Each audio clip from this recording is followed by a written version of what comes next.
আওয়াজ কি শুনতে পাচ্ছেন? একটু জানাবেন।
আসসালামু আলাইকুম ওরহমতুল্লাহি ওয়াবারাকাতু।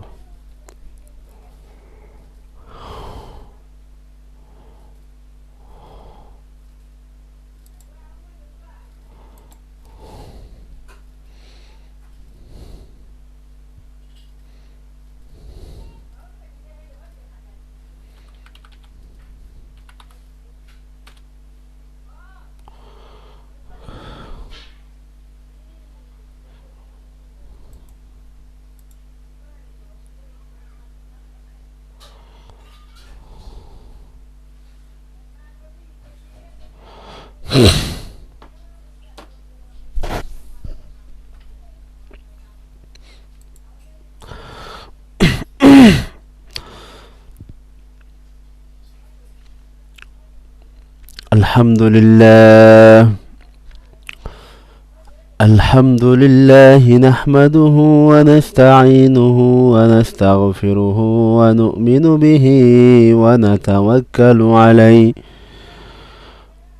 ونعوذ بالله من شرور أنفسنا ومن سيئات أعمالنا من يهده الله فلا مضل له ومن يضلله فلا هادي له ونشهد أن لا إله إلا الله وحده لا شريك له ونشهد أن سيدنا وسندنا وحبيب ربنا وطبيبنا وطبيب قلوبنا ومولانا محمدا عبده ورسوله أرسله الله بالحق بشيرا ونذيرا وداعيا إلى الله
الحمد لله نحمده ونستعينه ونستغفره ونؤمن به ونتوكل عليه ونعوذ بالله من شرور أنفسنا ومن سيئات أعمالنا من يهده الله فلا مضل له ومن يضلله فلا هادي له ونشهد أن لا إله إلا الله وحده لا شريك له ونشهد أن سيدنا وسندنا وحبيبنا وحبيب ربنا وطبيبنا وطبيب قلوبنا ومولانا محمدا عبده ورسوله أرسله الله بالحق بشيرا ونذيرا وداعيا إلى الله بإذنه وسراجا منيرا أما بعد فأعوذ بالله من الشيطان الرجيم بسم الله الرحمن الرحيم إنا أنزلناه في ليلة مباركة إنا كنا منذرين بارك الله لنا ولكم في القرآن العظيم ونفعنا وإياكم بالآيات والذكر الحكيم اللهم صل على محمد وعلى آل محمد كما صليت على إبراهيم وعلى آل إبراهيم إنك حميد مجيد اللهم بارك على محمد وعلى آل محمد كما باركت على إبراهيم وعلى آل إبراهيم إنك حميد مجيد لا إله إلا الله محمد رسول الله لا إله إلا الله محمد رسول الله لا إله إلا الله محمد رسول الله لا إله إلا الله محمد رسول الله لا إله إلا الله محمد رسول الله رب اشرح لي صدري ويسر لي أمري واحلل عقدة من لساني يفقه قولي ربي زدني علما মহান আল্লাহ সুবহানাহু তাবারাকা ওয়া তাআলার অসংখ্য অগণিত শুকরিয়া যে রব্বুল আলামিন আমাদেরকে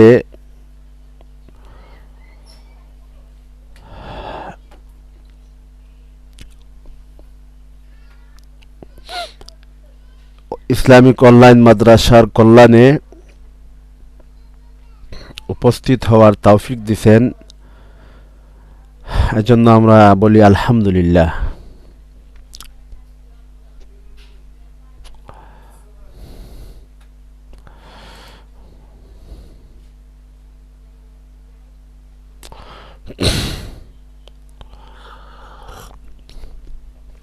আজকে আমাদের উপস্থিতি কম শুধুমাত্র একজন জয়েন হয়েছেন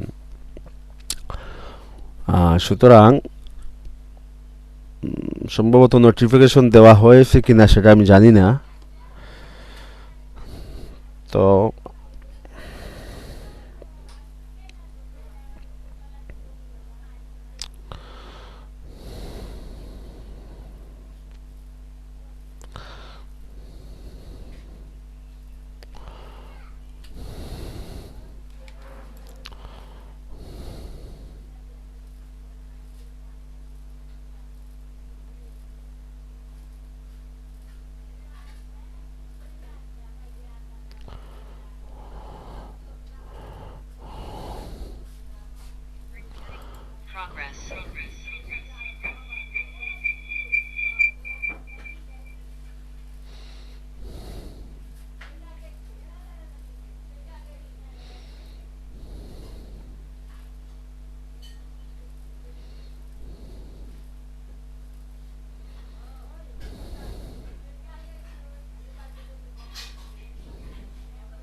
উপস্থিতি যাই হোক, আপনারা হচ্ছে প্রশ্নগুলা লিখে দেন, ইনশাল্লাহ প্রশ্নগুলা দেখার, প্রশ্নের আলোকে জবাবের চেষ্টা করা হবে।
আমাদের সামনে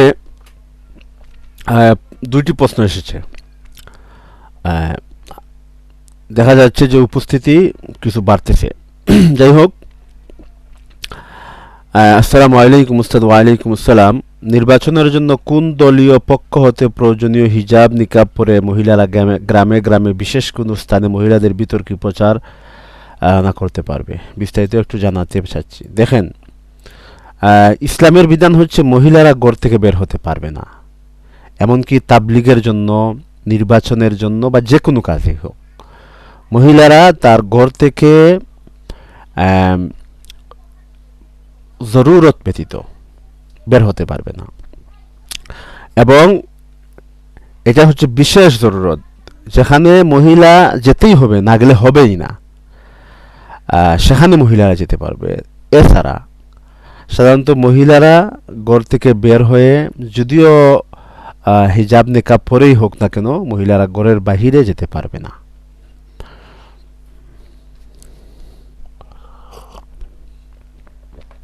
এর কোনো নিয়ম নেই, যেহেতু ফিতনার আশঙ্কা রয়েছে সেই হিসাবে। পরবর্তী প্রশ্ন। আসসালামু আলাইকুম। ওয়ালাইকুম আসসালাম। ফজর সালাত শেষ হওয়ার পরে সময় থাকলে কোন নফল পড়া যাবে? না, পড়া যাবে না। ফজরের নামাজের পরে সূর্য উদয়ের পূর্ব পর্যন্ত আর কোনো নামাজ পড়া যাবে না। হ্যাঁ, সূর্য উদয়ের পর আপনি নফল নামাজ পড়তে পারবেন। ইশরাকের নামাজ পড়তে পারবেন বা অন্য কোনো নামাজ যদি আপনার থেকে থাকে সেগুলো পড়তে পারবেন। তবে যদি আপনার উমরি কাজার নামাজ থাকে সেটা আপনি যে কোনো 3টি হারাম সময় ব্যতীত সূর্য উদয়, সূর্য অস্ত এবং সূর্য মধ্যখানে যখন হয় সেই 3টি সময় ব্যতীত অন্য যে কোনো সময় আপনি পড়তে পারবেন।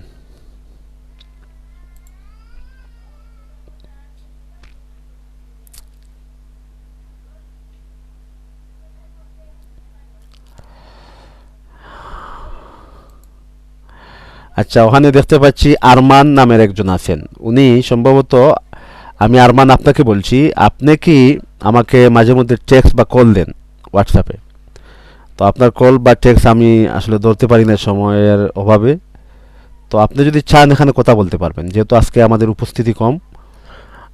সেজন্য আপনি যদি চান কথা বলতে, আপনি যদি পুরুষ হন তাহলে হ্যান্ড রাইজ করতে পারেন, আপনাকে সুযোগ দেওয়া হবে। আপনি অনেক দিন যাবৎ কল দিচ্ছেন, টেক্সট দিচ্ছেন, আমি আন্তরিকভাবে দুঃখিত আপনাকে আপনার সেই টেক্সটের জবাব বা দিতে পারতেছি না। তো আপনি যদি চান, আজকে যেহেতু উপস্থিতি আমাদের কম, তো আপনি কথা বলতে পারবেন, আপনাকে কথা বলার সুযোগ দেওয়া হবে ইনশাআল্লাহ। হুম। Some meeting participant can not hear you, they must update latest client version of hear live performance audio. আচ্ছা, অনেকেই আমার কথা শুনতে পারতেছেন না, এটাই। আচ্ছা, সবাই কি আমার কথা শুনতে পারতেছেন? সবাই কি শুনছেন আমাকে? জি ওস্তাদ, শোনা যাচ্ছে। আচ্ছা আচ্ছা আচ্ছা, শোনা যাচ্ছে। আমার ওখানে নোটিফিকেশন এসেছে যে সবাই শুনতে পাচ্ছে না। যাই হোক, তো যাই হোক, আরমান নামের একজন জয়েন হয়েছেন। উনি এই আরমান নামে হোয়াটসঅ্যাপে আমাকে অনেক দিন কল দিছেন, টেক্সট দিছেন। আজকে যেহেতু উপস্থিতি কম, তাহলে আপনি কথা বলতে পারবেন যদি আপনি পুরুষ হন। যাই হোক, ইতিমধ্যে আরেকটি প্রশ্ন আমাদের সামনে এসেছে। যাই, আসসালামু আলাইকুম উস্তাদ। ওয়ালাইকুম আসসালাম। মহিলারা তাবলিগের কাজ না করলে বেদিন মহিলাদের দাওয়াত কারা দিবে? পুরুষরা। মহিলারা তাবলিগের কাজ করতে পারবে, তবে হচ্ছে ঘর থেকে বের হয়ে যেতে পারবে না। এটা হচ্ছে ফুকাহায়ে কেরাম ইজতেমাউন নিসাকে মকরু বলেন। হ্যাঁ, পুরুষ পুরুষকে দাওয়াত দিবে, আর ওই পুরুষ তার ঘরে গিয়ে সে তার বিবিকে দাওয়াত দিবে, সে তার বোনকে দাওয়াত দিবে, সে তার মাকে দাওয়াত দিবে, সে তার মাহরাম যেই মহিলা আছে তাদেরকে দাওয়াত দিবে।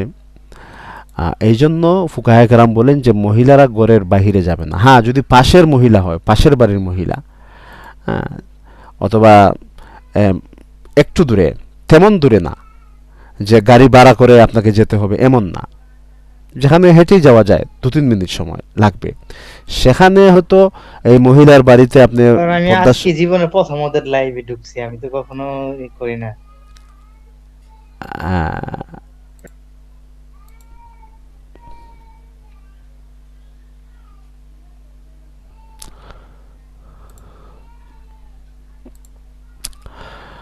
যাই হোক,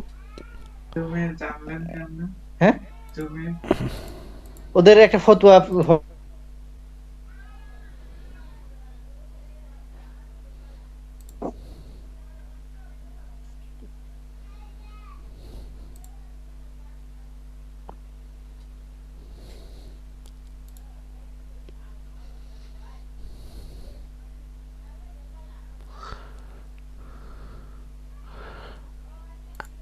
জি দুঃখিত।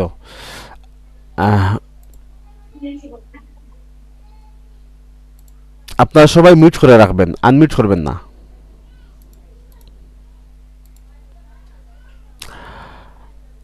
পরবর্তী প্রশ্ন। আসসালামু আলাইকুম। ওয়ালাইকুম আসসালাম। উস্তাদ, কোনো দরকারি আমল সেটা দুনিয়াবি জায়েজ কিংবা দিনের কাজে রেগুলার হতে পারি না, কি করব? অলসতা কিভাবে দূর করব? দেখেন, অলসতা দূরের জন্য হাদিসে এসেছে, যেই ব্যক্তি ফজরের নামাজের সময় ঘুম থেকে উঠবে, যখন সে ঘুম থেকে উঠে দোয়া পড়বে, তখন শয়তান তাকে যে 3টি গিট্ট, অলসতার গিট্ট দিয়ে রেখেছিল, একটা গিট্ট দূর হয়ে যাবে।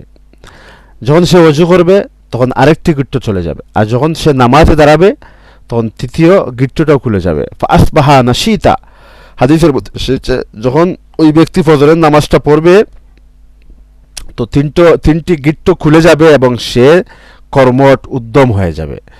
তো আপনার প্রতি পরামর্শ হচ্ছে, যেহেতু আপনি অলসতা আপনাকে চেপে বসে, এই জন্য আপনি ফজরের নামাজটা জামাতের সাথে পড়বেন, কখনোই মিস দেবেন না। তাহলে দেখবেন আপনার অলসতা আপনার দ্বারের কাছেও আসতে পারবে না ইনশাল্লাহ।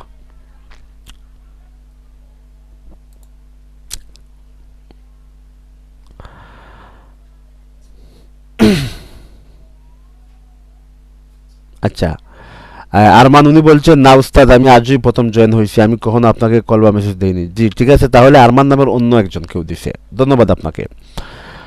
পরবর্তী প্রশ্ন, রক্তদানের মাধ্যমে কোনো প্রকার রক্তের সম্পর্ক তৈরি হয়, এক্ষেত্রে মাহরাম কোনো না। রক্তদানের মাধ্যমে কোনো সম্পর্ক তৈরি হয় না, মাহরামিয়তের সম্পর্ক তৈরি হয় না, বরং শুধুমাত্র মাহরামিয়তের সম্পর্ক দুধ থেকে হবে, এবং দুধটাও যখন 2.5 বৎসরের পূর্বে সন্তান পান করবে তখন ওই দুধের সম্পর্ক তৈরি হবে। 2.5 বৎসরের পর যদি কোনো পুরুষ যদি কোনো মহিলার দুধ পান করে তাহলে তখন কিন্তু মাহরামিয়তের যে সম্পর্ক, দুধ মায়ের যে সম্পর্ক, এই সম্পর্ক তৈরি হবে না।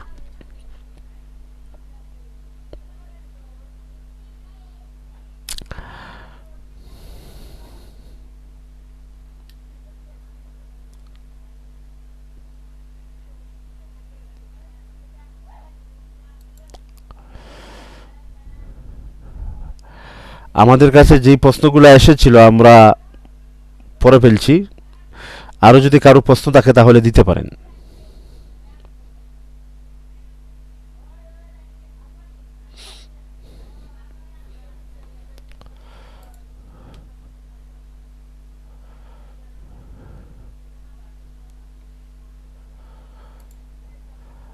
প্রশ্ন,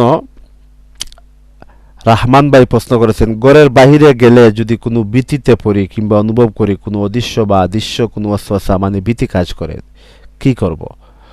আহ, যদি ঘরের বাহিরে যাওয়ার পর আপনার ভীতি বা ভয় আপনাকে চেপে বসে, তাহলে হচ্ছে ভয়কে দূর করবেন আর ভাববেন যে কোনো কিছু নেই, এবং হচ্ছে আপনি দোয়া পড়বেন, বিসমিল্লাহি লা ইয়াদুরু মা ইসমিহি শাইউন ফিল আরদি ওয়ালা ফিস সামাই ওয়া হুয়াস সামিউল আলিম, আউযু বিকালিমাতিল্লাহি তাম্মাতি মিন শাররি মা আজিদু ওয়া উহাজির। বিশেষ করে এই দোয়াটা পড়বেন, হ্যাঁ, আউযু বিকালিমাতিল্লাহি তাম্মাতি মিন শাররি মা আজিদু ওয়া উহাজির, ইনশাআল্লাহ ভয়ভীতি থাকবে না, চলে যাবে। আরেকজন বলছেন, উস্তাদ আমি একটা কথা বলতে চাই কিন্তু কথাটা অনেক বড় তাই মুখে বলতে চাই। হ্যাঁ বলতে পারেন, আপনাকে আপনার মাইক অন করে দিচ্ছি।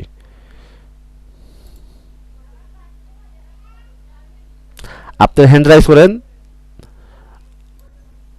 অথবা আমি দিচ্ছি আপনাকে। হ্যাঁ, আপনি ওকে দিয়ে কথা বলেন। জি, আপনাকে আপনাকে আনমিউট, আমি রিকোয়েস্ট পাঠিয়েছি, আপনি কথা বলতে পারেন। আসসালামু আলাইকুম ওয়া রাহমাতুল্লাহ। ওয়ালাইকুম আসসালাম ওয়া রাহমাতুল্লাহি ওয়া বারাকাতুহু। উস্তাদ, আমার প্রশ্নটা হচ্ছে ভোট সংক্রান্ত।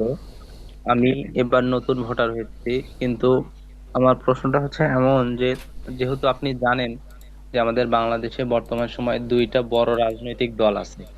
হুম। এই দুইটার ভেতর দুইটা গণতন্ত্রের সাপোর্টার যদিও, কিন্তু দেখা যাচ্ছে যে একটা দল, মানে দুইটাই খারাপ, কিন্তু এই দুইটার ভেতর একটু কম বেশি বাছাই করে যে দলটাকে আমি যদি ভোট দিব, যে কোনো একটা দলকে, হুম।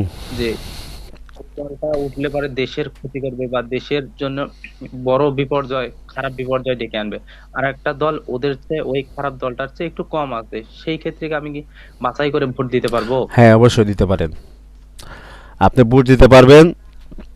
দেখেন গণতন্ত্র, এই যে গণতন্ত্রের যেই জনক বলা হয় আব্রাহাম লিঙ্কন, হুম, এই গণতন্ত্রের জনক যিনি উনি অমুসলিম, তো ধরেন খ্রিস্টান,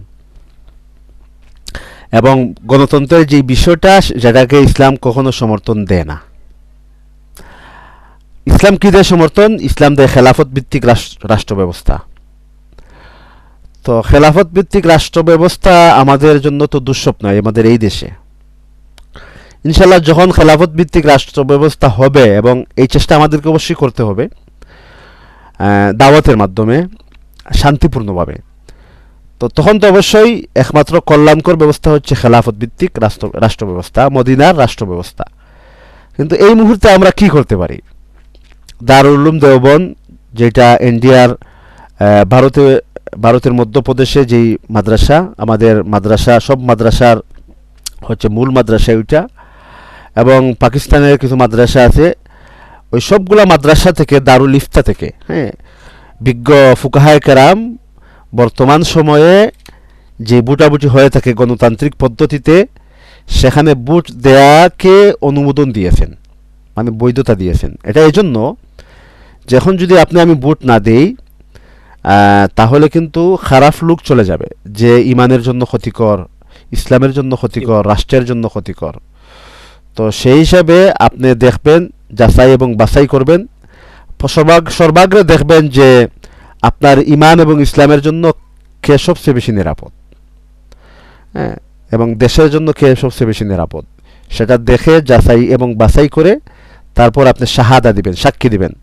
হ্যাঁ, আপনি যদি এখন আপনার কাছে লাগতেছে যে ওইটা হক, তারপর যদি আপনি অন্যকে ভোট দেন, তাহলে আপনি ভুল জায়গায় সাক্ষ্য দিলেন। সেই সাক্ষ্যের জবাবও আপনাকে কিন্তু একদিন দিতে হবে, সেটাকেও কিন্তু হিসাব নেওয়া হবে। সুতরাং জেনে বুঝে বাছাই করে তথ্য নিয়ে আমার ইমান এবং ইসলাম এবং রাষ্ট্রের জন্য যেটা নিরাপদ হবে, যেই প্রার্থী নিরাপদ হবে তাকেই আমি ভোট দেব। আশা করি বুঝতে পেরেছেন। উস্তাদ, এখন বিষয়টা হচ্ছে যে দুইটা দলেই খারাপ, কিন্তু একটা দল যদি আমি ভোট দেওয়ার কারণে ওই দলটা জিতে যায়, তাহলে ওইটা রাষ্ট্রের জন্য বেশি ক্ষতিকর। আর একটা দল খারাপ আছে মোটামুটি, ওইটাকে যদি আমি ভোট, হ্যাঁ হ্যাঁ অবশ্যই।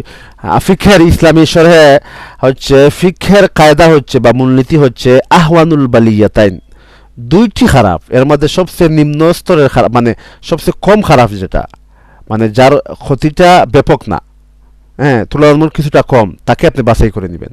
বুঝতে পারছেন? জি, এটা হচ্ছে ফিকহের কায়দা, ফিকহের উসুল, মূলনীতি। ধন্যবাদ আপনাকে। এখন আমি ওনাকে ভোট দেওয়ার পরে যদি উনি ওঠার পরে হ্যাঁ, উনি যদি তারপর খারাপ কাজ করেন, এখানে কিন্তু আপনার কোনো গুনাহ হবে না। জি ওস্তাদ, ধন্যবাদ, জাযাকাল্লাহ। জাযাকাল্লাহ।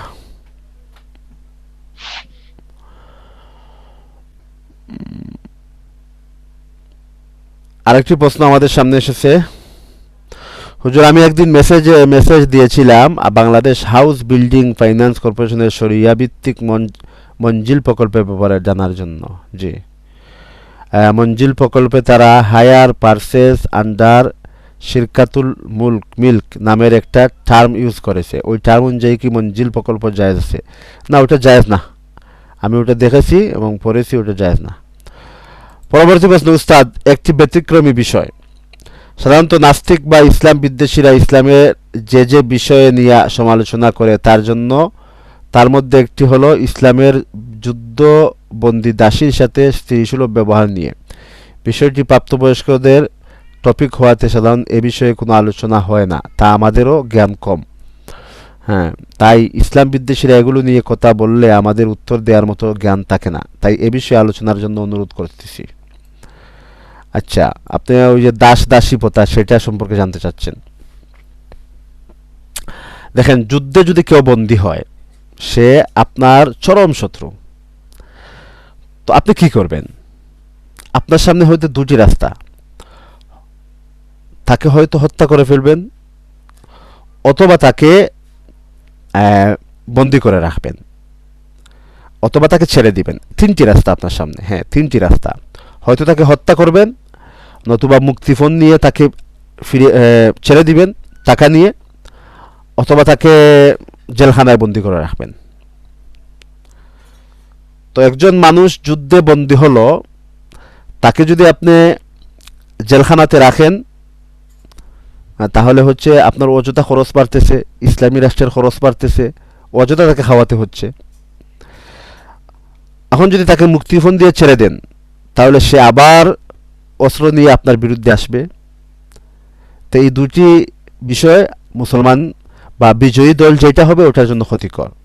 তৃতীয় হচ্ছে তাকে হত্যা করে দেয়া, সেইটা বিজয়ী দলের জন্য লাভজনক বা সুবিধাজনক হলেও যেই পরাজয়ী যেই দল বন্দী হয়েছে তাদের জন্য এটা হচ্ছে ক্ষতিকর।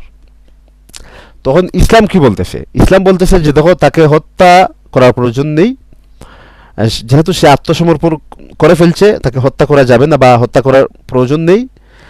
আর তাকে ছেড়ে দেওয়ারও প্রয়োজন নেই, যেহেতু সে আবার চলে আসবে, আবার সে অস্ত্র লোকজন জমায়েত করে অস্ত্র হাতে নিয়ে আপনার বিরুদ্ধে আসবে। তো হচ্ছে যে কাজ করেন, তাকে বন্দি, তাকে দাস বানিয়ে নেন, অর্থাৎ তার জীবনটা ভিক্ষা দিলেন এবং জীবন ভিক্ষা দেওয়ার বিনিময়ে সে আপনার কাজ করবে। তো বিনিময়ে কী পেল? সে জীবনটা ভিক্ষা পেল, আর আপনি, আপনার লাভ হলো কি যে আপনি তার কাছ থেকে কাজ পেলেন, আপনি সে আপনার কাজটা করে দিল এবং তাকে আপনি খাওয়াবেন। দেখেন,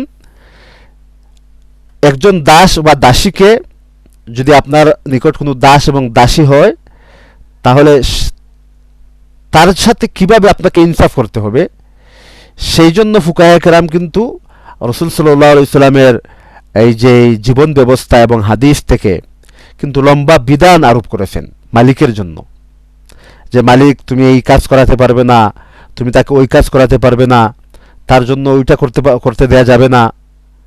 তো কিছু নিয়ম এবং নীতি দিয়েছে ইসলাম। এখন হচ্ছে একজন পুরুষ অথবা একজন মহিলাকে আপনি বন্দি করে রাখলেন, তো তার তো অবশ্যই মানুষ হিসাবে, হ্যাঁ, তার তো অবশ্যই চাহিদা রয়েছে, তো সেই জন্য তাকে বিয়ে দিতে হবে। আর যদি বিয়ে দেয়া না হয়,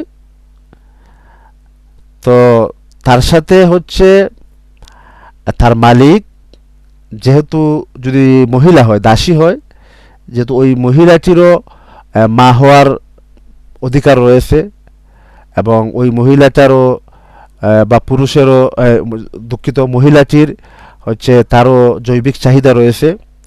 সুতরাং যেহেতু সে তার মালিকের বাড়িতে থাকতেছে, তাকে মালিক খাওয়াইতেছে, তো এই জন্য শরীয়ত মালিকের জন্য তার দাসীকে হালাল করে দিয়েছে এবং সেটা হচ্ছে মূলত হচ্ছে স্ত্রীর মতোই। কিভাবে স্ত্রীর মতো? যে যদি ওই মহিলার গর্ভ থেকে কোনো সন্তান জন্ম নেয়, তাহলে হচ্ছে ওই মহিলাটিকে ওই মালিক আর কখনো বিক্রি করতে পারবে না। এমনকি ওই মহিলাটি তখন উম্মে ওলদ হয়ে যাবে, মালিক যখনই মৃত্যুবরণ করবে সাথে সাথেই ওই মহিলাটি আজাদ হয়ে যাবে। তো মহিলার সাথে, দাসীর সাথে তার মালিকের যেই এই শারীরিক যেই সম্পর্ক, এই সম্পর্কটা মূলত মহিলার জন্য কল্যাণকর। কেননা ওই শারীরিক সম্পর্ক থেকে যদি তার সন্তান জন্ম নেয়, তাহলে ওই মহিলাটা একদিন আজাদ হয়ে যাবে। তাছাড়া হচ্ছে মহিলাকে দাসীর সাথে অনৈতিক কোনো কাজ বা চাপিয়ে দেয়া, জুলুম, নির্যাতন, এগুলা কোনো কিছুই করা যাবে না। এই হচ্ছে মূলত দাস এবং দাসীর ইসলামী বিধান। তো যারা আসলে বলবে এগুলা, ইসলাম বিদ্বেষী যারা এগুলা বলবে, তো কোরআনের ভাষা হচ্ছে, কোরআনের পরামর্শ হচ্ছে যে তাদের সাথে তোমরা বসবে না যারা ইসলাম নিয়ে বিদ্বেষ ছড়ায়। হাত্তা ইয়াখুযু ফি হাদিসিন গায়রি, যতক্ষণ না তারা ইসলাম বিদ্বেষী কথা ছেড়ে দিচ্ছে ততক্ষণ পর্যন্ত তাদের সাথে তোমরা কথা বলবে না, এগুলা শুনবে না, এগুলা বুঝবে না। তো আশা রাখি কিছুটা বুঝতে পেরেছেন। যদি আরও আপনার বোঝার প্রয়োজন হয় তাহলে আপনি টেক্সট দিতে পারেন। পরবর্তী প্রশ্ন, আমরা অনাকাঙ্ক্ষিত ভুলের জন্য আমি ক্ষমা প্রার্থী, আমি বুঝতে পারিনি যে আপনি উনি। আমি একদিনই আপনাকে নক করেছিলাম, আমি কখনো কল দেইনি আপনাকে। জি জি, ধন্যবাদ আপনাকে। পরবর্তী প্রশ্ন, মনে করুন আমি একটি গরু 1,00,000 টাকায় কিনে আমার বন্ধুকে পালন করতে দিলাম। দেওয়ার সময় লভ্যাংশ ও ক্ষতির ব্যাপারে পরিষ্কারভাবে চুক্তি করে নিলাম, তাহলে কি সেই গরু বর্গা দেয়া জায়েজ হবে, যেখানে পুরো মূলধন আমার আর শ্রম দিবে আমার বন্ধু? হ্যাঁ, এটা হচ্ছে মুদারাবা ব্যবসা হবে। এখানে মুদারাবা ব্যবসা হবে, লাভ এবং ক্ষতি যেহেতু পরিষ্কারভাবে উল্লেখ রয়েছে। লাভ হলে লভ্যাংশ থেকে আমরা 50 করে নিব, পার্সেন্ট করে নিব, ভাগ করে নিব। আর লস হলে লসের পুরোটা মানে 100% আমি বহন করব। হ্যাঁ ঠিক আছে, এই চুক্তি ঠিক আছে। এটা হচ্ছে মুদারাবা হবে, এটা তখন বর্গা চাষ হবে না। পরবর্তী প্রশ্ন উস্তাদ, রমজান সংক্রান্ত আরেকটা কথা ছিল। জি বলেন। পরবর্তী প্রশ্ন, কোনো জিনিস বা জায়েজ কাজ হাসিল করার জন্য কোনো আমল করতে পারি যেন হাসিল হয়? হ্যাঁ, তাহাজ্জুদ পড়েন, তাহাজ্জুদের নামাজ পড়বেন, ইনশাআল্লাহ আপনার ওই জিনিসটা হাসিল হবে, ইনশাআল্লাহ হাসিল হবে। উস্তাদ আপনার নাম্বারটা পাওয়া যাবে? হ্যাঁ, নাম্বার বলতে আমরা উন্মুক্তভাবে দেই না, আপনি আমাদের আইওমে অফিসে যোগাযোগ করে সেখান থেকে নিতে পারেন।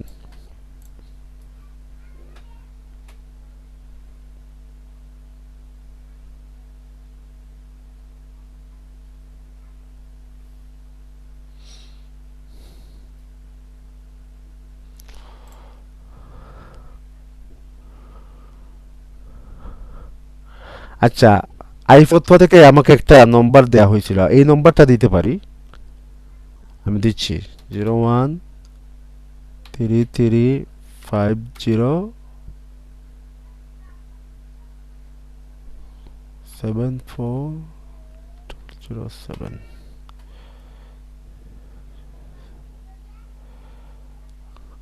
হ্যাঁ, আপনি লিখেন 0133507407।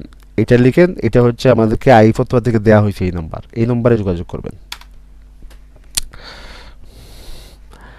জি, কে জানি বলছিলেন কথা বলবেন, আপনি হ্যান্ড রাইজ করেন।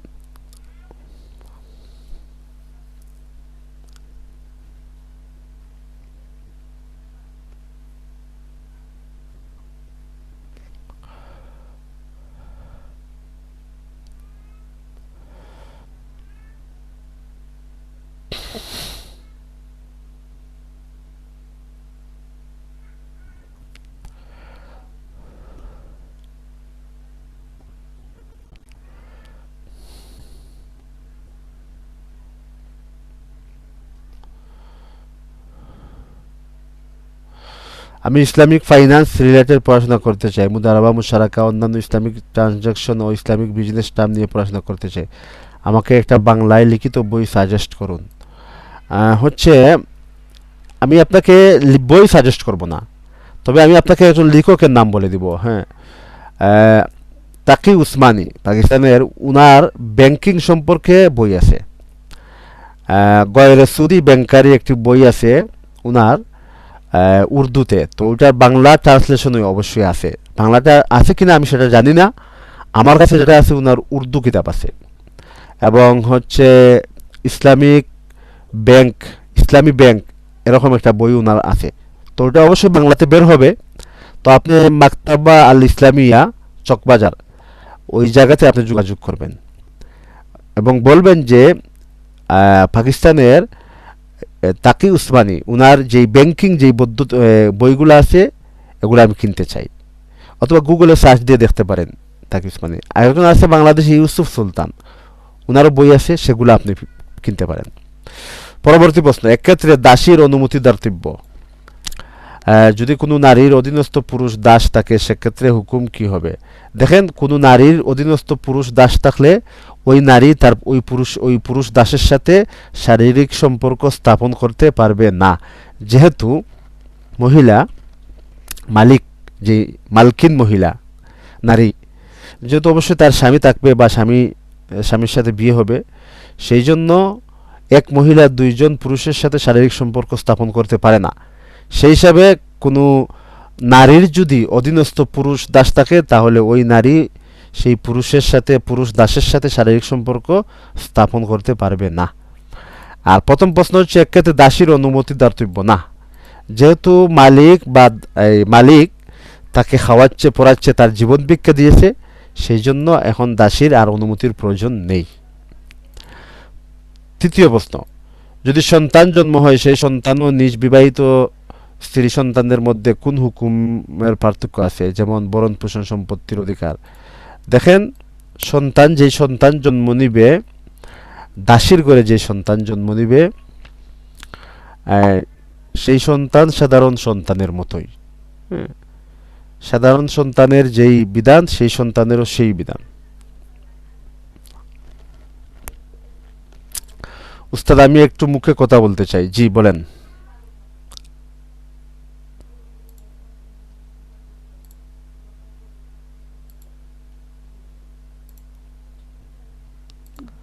আসসালামু আলাইকুম। ওয়ালাইকুম আসসালাম রহমতুল্লাহি ওয়া উস্তাদ, আমার প্রশ্ন ছিল দুইটা। এক নম্বর প্রশ্ন হচ্ছে রমজান সংক্রান্ত।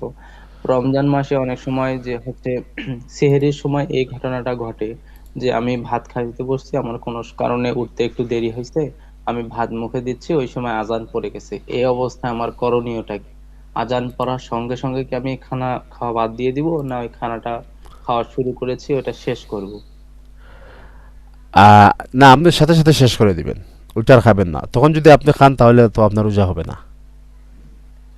ও, নির্দিষ্ট সময়টা মানতেই হবে, এটা হুম কথা হুম, মূল। অবশ্যই। আর একটা কথা হচ্ছে যে ইফতারের সময় দেখা যায় অনেক সময় যে কোনো সময় ঝড় বৃষ্টির কারণে আজান শোনা যাচ্ছে না। এই অবস্থায় ধারণা করে যে হয়তো খেয়ে ফেলছে, এই অবস্থা মানে আজান আরো 2-3 মিনিট পরে আছে, এই হুম। অবস্থায় কি ওনার রোজা ভেঙে যাবে? তো উনি কি জানেন যে উনি যে এ, উনি যে খাচ্ছেন বা যে খাইলেন যে, সেটা কি উনার জানা ছিল না ভুলে খেয়ে ফেলছেন? না ওস্তাদ, উনি ইফতারের সময়, হ্যাঁ, না ইফতারের না সময়। না, সেটাই তো। ইফতারের হ্যাঁ, সময় যে সময়টা, ইফতারের যে মূল সময়টা, ওইটা তো উনি আজান হয় নাই, মসজিদে আজান হয় নাই, এবং উনি ভাবছেন যে এখন ইফতারের সময় এবং তিনি খেয়ে ফেলছেন, এই তো। জি জি জি। হ্যাঁ, তাহলে কিন্তু ওনার রোজা হয়ে যাবে। ও, আর দ্বিতীয় প্রশ্ন হচ্ছে ওস্তাদ বন্ধক সংক্রান্ত। যেমন আমি যদি 50,000 টাকা দিয়ে বা 1 লক্ষ টাকা দিয়ে একটা জমি বন্ধক নেই কারো কাছ থেকে, ওই জমিটাকে আমি চাষাবাদ করতে পারবো? না, পারবেন না। এই ওইটাতে ওইটাতে আপনিও পারবেন না, উনিও পারবেন না, কেউ পারবে না। তাহলে উনি যে আমার কাছ থেকে 1 লক্ষ টাকা নিল, এর বিনিময়ে এর আমি বিনিময়ে কিছুই পাবেন না, বুঝতে পারছেন? ও, জি ওস্তাদ। হুম। কুল্লু আরেক কুল্লু জি করজিন জাররা নাফান ফাহুয়া রিবা। প্রত্যেক ওই ঋণ যে সামান্য ফায়দাকে নিয়ে আসবে, সেটা চুক্তি আকারে যদি কোনো ফায়দা নিয়ে আসে, তাহলে সেটাই সুদ। ধরেন আপনাকে আমি 1,000 টাকা দিলাম, হ্যাঁ, তো বিনিময়ে যদি আপনি আমাকে একটা হাসিও দেন, হুম, ফুকায়ে কেরাম বলেন যে আমি যদি শর্ত করি আমাকে হাসি দিতে হবে, আমি আপনাকে 1,000 টাকা ঋণ দিব, সেটাও সুদ।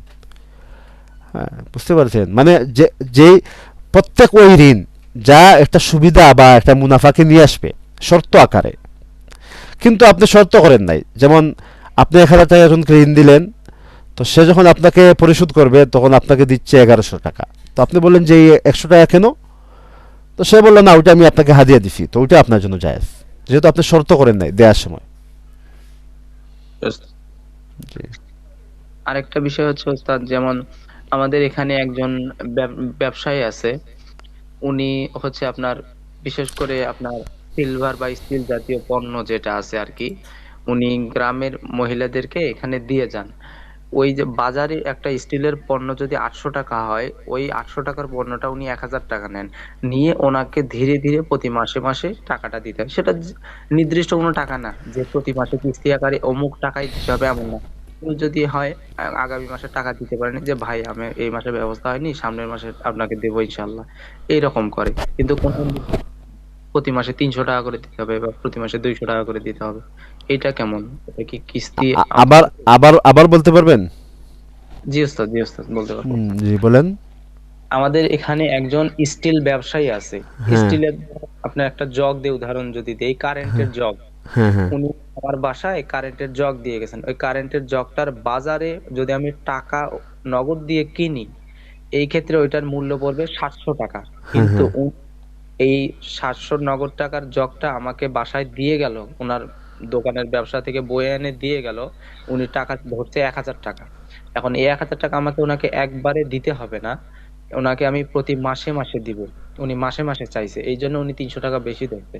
হ্যাঁ। কিন্তু কিন্তু প্রতি মাসে মাসে যে কিস্তিতে যেরকমটা হয় যে হ্যাঁ। প্রতি সপ্তাহে 700 টাকা কিস্তি একদম ফিক্সড দিতেই হবে, উনি এই মাসে আসলো, জানুয়ারি মাসে আসলো যে ভাই আমি টাকার ব্যবস্থা করতে পারি নাই, আমি সামনের মাসে আপনাকে দিব, উনি সুন্দর মতে হাসি মুখে ফিরে গেল। এটা কি ওনার কিস্তি বা সুদ খাটানোর কোনো বিষয় হচ্ছে? দেখেন, ওই যে 700 টাকার পণ্য উনি 1,000 টাকা মূল্য নির্ধারণ করে বিক্রি করছেন, এই তো কিস্তিতে। এখন উনি যে উসুল করবেন, এই উসুল কত উনি উসুল করবেন? সর্বশেষ 1,000 টাকাই তো নিবেন। জি ওস্তাদ। আচ্ছা, 1,000 টাকাই নিবেন, তো হচ্ছে উনি কিস্তিতে নিবেন, তো এটা কিস্তিতে কোনো পণ্য বেশ মূল্যে বিক্রি যায়, বুঝতে পারছেন? ওস্তাদ কথাটা আরেকবার বলেন, বেশ মূল্যে বলতে? অধিক মূল্যে ধরেন পণ্যটির যেই মূল্য, সেই জি। মূল্যের অতিরিক্ত মূল্য, অধিক মূল্য, অতিরিক্ত মূল্যে কিস্তিতে, হ্যাঁ, বাকিতে বা কিস্তিতে কোনো পণ্যকে তার তার যে নির্ধারিত মূল্য ছিল এর থেকে অতিরিক্ত মূল্যে বিক্রি এবং ক্রয় করা উভয়টাই যায়। যেমন ধরেন একটা ফ্রিজার আপনি ওয়ালটন থেকে নিয়ে আসলেন, ওই ফ্রিজের মূল্য হচ্ছে 40,000, জি। তো ওয়ালটন বলল আমার ওখানে কিস্তিতে নিতে পারবেন, ওটা আপনাকে 50,000 টাকা দিতে হবে।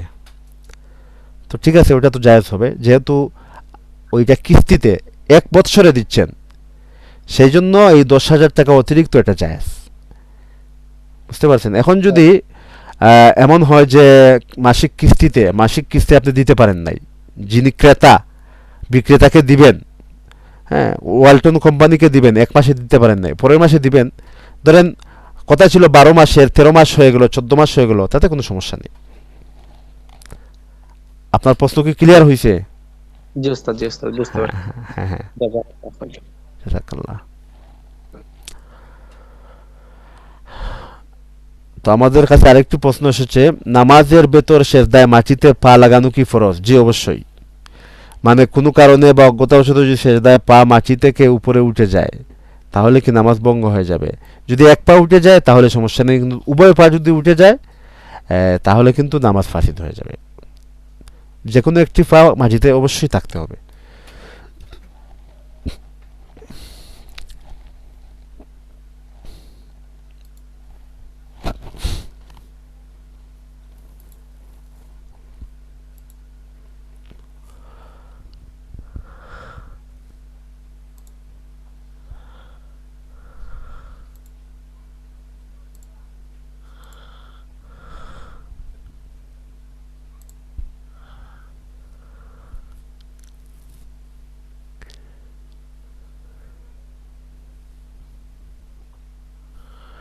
আচ্ছা, যাই হোক, আমাদের সামনে যতগুলো প্রশ্ন ছিল আমরা ইনশাল্লাহ আমরা পড়ে ফেলছিলাম, আলহামদুলিল্লাহ আমরা পড়ে ফেলছিলাম, এবং সেগুলোর আলোকে আলোচনা হয়েছিল বা হয়েছে।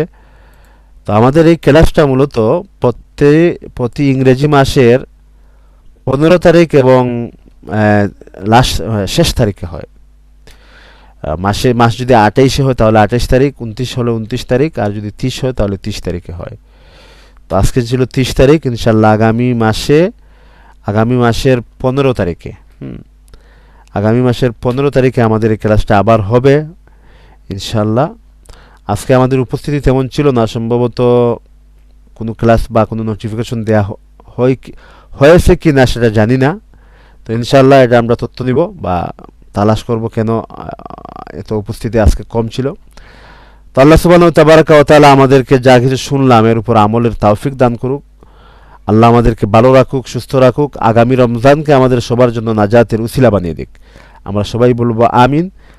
ইনশাল্লাহ আগামী ক্লাসে দেখা হবে। আসসালামু আলাইকুম ওয়া রাহমাতুল্লাহি ওয়া বারাকাতুহু।